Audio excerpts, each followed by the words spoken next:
Welcome to Luca and Miguel. Enjoy the video. You'll begin by confirming prerequisites and launching the update sequence. First, check about this Mac to see your current Mac OS version so you know whether you need a minor or major update. Once done, start a time machine backup or a clone. Updates can fail. Make sure your Mac is plugged in and on reliable Wi-Fi or Ethernet.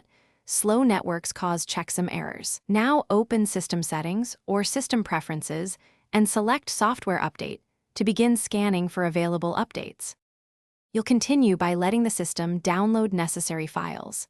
Click Update Now for incremental patches or Upgrade Now for a full new release installer.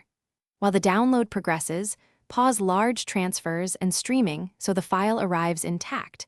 Network interruptions lead to corrupted installers. The system often fetches firmware and application compatibility updates too, so wait for those to complete. Check available disk space again during download and clear temp files if needed. When the download finishes, the installer will prepare automatically for the next step. You finish by running the installer and then verifying the update. Click Continue to start installation. Your Mac will restart and show progress bars. Expect multiple reboots and let them complete without closing the lid or removing power. After boot, sign in and check System Settings Software Update for any supplemental updates.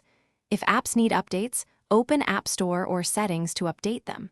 Troubleshooting tip: if installation fails, boot into Mac OS Recovery. Use Reinstall Mac OS or restore from your Time Machine backup to recover. Thanks for watching and please subscribe. It's the best investment you'll ever make.